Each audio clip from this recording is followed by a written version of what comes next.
Hello, my name is Rich Howard, owner of Architectural Builders Supply. This video is to bring you a closer look at the Bommer number 1011-626. This is a surface-mounted spring hinge that is used in a particular application. Lavatory hardware really is where it's used. We'll talk about what that means in a moment. Let's first take a look at the dimensional properties. By the way, it weighs about 1.6 pound, so it's heavy as it pertains to hinges, and that has everything to do with the fact that it's made of, certainly its weight is because of what it's made of, and that would be solid brass. The overall height of the hinge, the leaf itself, is about 4 1/8. The overall height to the button tips, it's about just shy on 5 inch. The overall width of this hinge looks like it's about 4 inch at its widest.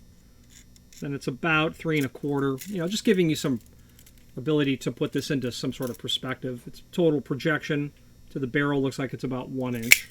Okay? Now, let's talk about where we're going to use this hinge. If you are enjoying this video, please click thumbs up or like, and also please consider subscribing to our channel. Let's move on to the rest of the video.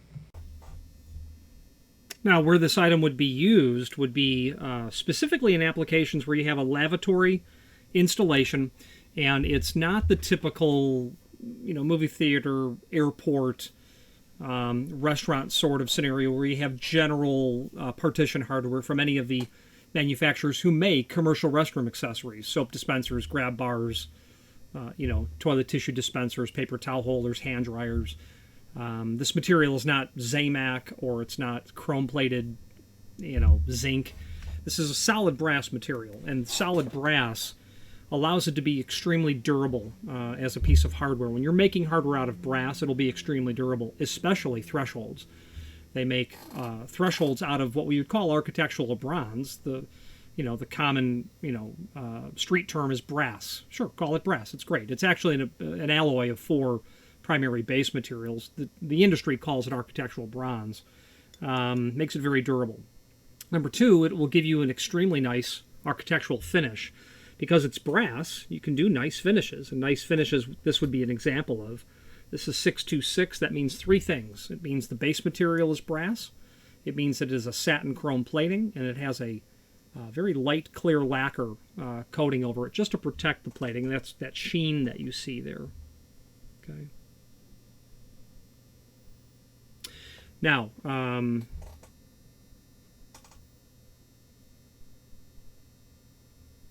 holding it there because I know the camera really focused in on it. High-end hotels, high-end applications. This happens to be, there's a Big Ten university in the Midwest. Their law library restrooms are full of Bommer lavatory hardware, full of it. There are certain applications where your typical partition is not what the owner of the building has in mind. They're looking for something, that's positioned to be more durable, but also to make a certain aesthetic. Now let's get into talking about this actual hinge itself. This is a full surface hinge, and what that means is when you lay it flat, these leaves are completely flat against each other. There's no swag in the hinge leaves. There's no bend that would really account for any sort of inset that you would have on a typical door installation, meaning if you have a steel door and frame, if you put your hand on the face of the frame on the pull side and ran it over the door's moved in. That's the inset. It's in about 3/32 of an inch. Aluminum storefront can be either inset slightly or flush. Wood doors can be either way. Depends on the frame that they're being hung, I think. If it's a wood frame, it's probably going to be flush. If it's a hollow metal frame, it'll certainly be slightly inset. This is made for a no inset application. That's just completely flat across there.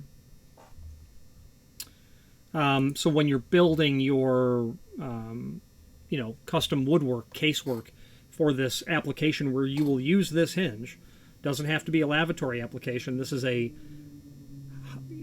very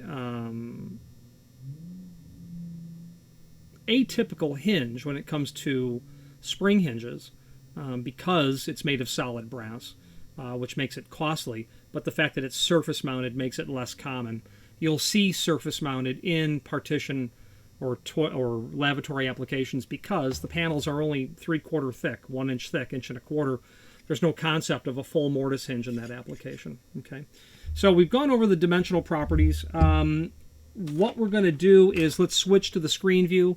Let's look at the supporting documentation, and we'll talk about how to set the tension. If you are enjoying this video, please click thumbs up or like, and also please consider subscribing to our channel. Let's move on to the rest of the video. Here's the item that we are looking at. Let's take a look at some actual photographs that we have listed. There's the box. That's what's in the box. Your tension rod, your hinge, your tension pin, your screw package. Let's talk about those screws. I would call that unusual that they packaged machine screws in here. The client, I don't see what the client specified, but at the time of order, indicate in the box what type of screw that you want. Wood screw or metal screw, so that you get the proper fastener. They do indicate that machine screws are provided with this, so that's why they're in here. But I would think very typically you would want a very short wood screw, would be my thought. So don't hesitate to indicate here that you know, the composition of your door and your frame. If it's wood, be sure to indicate, you know, I need wood screws rather than machine screws. So specify that. The hinge itself. By the way, the hinge here is under tension. That's why it's cocked in that sort of relationship. Little close-up view of what the material looks like. The tension collar, the tension pin. One leaf itself just shown. Your screws, your instructions, and your tension rod. We're going to get to the instructions very shortly here. Now let's take a look at the extended description information that's here. For use on lavatory stall doors, adjustable spring tension. These are non-hold open. They do have a hold open version as well. Heavy duty brass casting, non-handed. 1/4 inch radius corners. You know, we'll look at the template in a moment, but yeah, I mean, it's not just a rectangular hinge. It does, I mean, they might be referring to this radius here. I'm tempted to say that that radius is a little bigger than a 1/4 inch. Again, adjustable spring tension. Specifications of product may differ from one being sold. Yeah, I think that's just a statement that says the manufacturer doesn't have an image of every single product they sell. You got to really know what this means as it pertains to the supporting documentation. Speaking of that, let's take a look at the template. This will give you all of the dimensional properties of the hinge beyond what I've provided. This person's name right here, he is one of the most famous people that people have never heard of. He is to say that he's a wealth of knowledge is an exceptional understatement. He is a engineer, understands hinges more than anyone else I've ever spoken to. And he has been extremely helpful over the decades, and to him I say thank you. So that's your template. Now, we have a link below this video as well to the cut sheet. And the cut sheet is a single-page document that shows Bommer's hinges. The LB 1002 series, or the 1000 series here, is substantially less expensive than the 1011 series. So if you might want to look at that as an option. Actually, I don't know how much less it is. Let's take a look. LB 1002. Yeah, it's going to be a lot less expensive. Substantially, you know, 1/4%, let's say 1/3 of the cost. So be mindful of that. The clamp style, that's obvious. You have to specify the thickness of your material. A smaller style as well. And then your surface mount. Now this particular design, the 1011, can also be done in a hold open, where the partition door will be held open all the time until you pull it closed under spring tension. So as you pull it closed, you're building tension on the spring. And we'll show you that when we get to the installation instructions. Now, the product brochure is here as well. The product brochure is a 4-page document that is here. And those 4 pages will go over all of the lavatory hardware, the rim bolts or keepers of different designs, slide bolts, turn bolts, occupancy indicators, really cool. You would use that with one of these, certainly. You'll want to read the lavatory hardware product catalog, product brochure, just to be sure that you are lining items up to each other. I've had people order the slide bolt and the occupancy indicator, and I regret to say I didn't see the order as it came through, because I generally, that would be a cause for questioning whether or not those two pieces are correctly used together, or that's what the client actually wants. Door pulls, a door stop bumper with a hook, keepers that include stops, different applications, actual hardware for bolting and connecting and screwing the partitions themselves to the wall, to the floor, are here. Pilaster coves and shoes here as well to protect the bottom of that base material. That bathroom's going to get mopped, hopefully constantly. You don't want that hitting the bottom of your casework, your woodwork. And then back to our hinges. Now, there is a link below this video here to the manufacturer's page, and when you click on that, the manufacturer's page in our site will indeed load, and you can review not only all of the Bommer products that we sell by means of this horizontal navigation here, but also a link to the manufacturer's website here, as well as a link to the full product catalog. Okay. The name Bommer was also, for many, many decades, known as a postal specialties manufacturer. Translation, they used to make mailboxes. They don't anymore. They discontinued that in about 2019. They decided that they would not compromise their quality to suit the market that was out there for them. They just couldn't make it cheaply enough, and wouldn't lower their standards, is the bottom line. So there you go. Let's wrap up this video on camera. If you are enjoying this video, please click thumbs up or like, and also please consider subscribing to our channel. Let's move on to the rest of the video. Now we need to talk about how to set the tension on this. Now there are installation instructions that are linked to down below as well, and we're going to go over those. Rather than me switch back to the screen view, why don't you just pull that document up and I'll just look at it as well. There's no reason to overthink this. This installation is really very straightforward. The bottom half of the document talks about how to set the tension on the hold open version of this hardware. You'll note that it's basically the opposite approach of how to set the tension on the standard. So the bottom line is this: when the hinge comes to you, it's going to come under tension already. This client ordered 2 hinges. I can tell you, I won't tell you exactly, but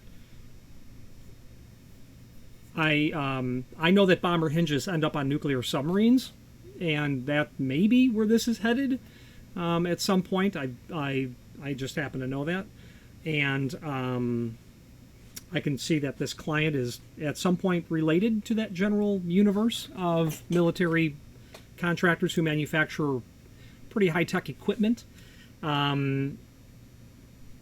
What was the point of that? Anyway, the point, I don't know what the point of that was. It'll look like this when it arrives. It's already under tension. That tension pin is already set. And by the way, that's a fact that Bommer is quite proud of.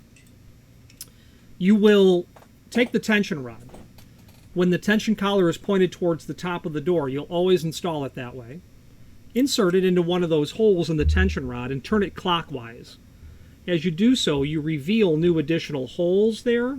You would, but you can pull that out far enough to pull the tension pin out, and if I were to then relax the tension rod, it removes the tension.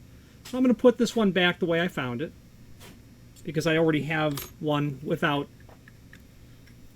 the tension. Here it is. So your installation is remove the tension. Don't lose the pin. You don't want to use anything but the pin that came with it. Bommer does a complete and thorough job when it comes to ensuring that when they send hinges that require tension pins, that they send them. In the amount of times over 30 years that I've looked at Bommer hinges, there was one time that the pin was not in there. If anything, Bommer sends more pins than you need. Release the tension, pull the pin out. Basically, get this applied to the door and jamb, partition, whatever it is. They say center the barrel down in the center of the seam between the two items, okay? Center it there. Mark your holes. Fasten the hinge securely. Place the door now in the closed position. Now close the door. Insert the tension rod into one of those holes and turn it clockwise. As you do so, you'll reveal new additional holes. I'm going to come over here. I'm going to grab that. Get one of those new holes. Set the pin in and then carefully relax that back. And now I've got a lot of tension on that. Okay. They don't give an indication as to how many holes of tension you can set. This is partition hardware. You're not going to need much at all. And that's probably not an insignificant spring that's in there. A couple of holes of tension, I'd imagine. Insert tension rod, rotate clockwise, put the pin in. Okay. If the closing action of the door is too slow, tension can be increased. Absolutely. Or decreased. Just to look at the hold open version, you would attach the hinge, you would open the door, and then from the back side is where you'll then insert the tension rod and turn it counterclockwise. Because to get that spring to work in the rather than in this application, they'll reverse the spring inside of there. Therefore, you have to reverse the direction in which you're setting the tension. Okay. The name Bommer is quite synonymous with spring assist hinges, single acting and double acting. It's their 3029 series double acting spring hinge that we have all seen. We may not have, realized it or ever been aware of it, but they're the company that invented that entire design.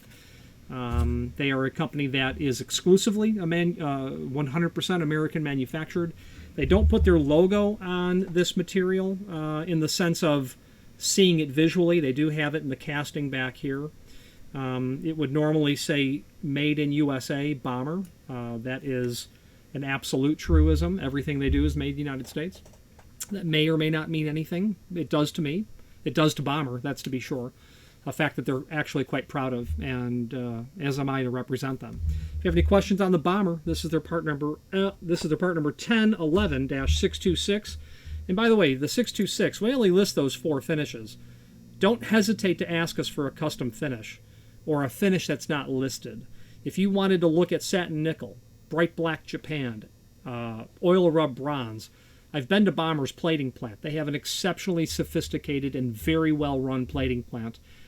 Because it's a brass-based material, there's no reason why they couldn't do a finish. They may not, because if you needed one and they run that, polished bronze finish, once a month, they might decline that opportunity for that reason alone. But they sure have the capability of doing it. I've witnessed it firsthand. Any questions on the 1011, 626, or any other Bommer product, please feel free to reach out to us. And thank you. Again, thank you for watching, and if you've enjoyed this video, please click thumbs up, please subscribe, and maybe even send the video to someone that you know. Thank you.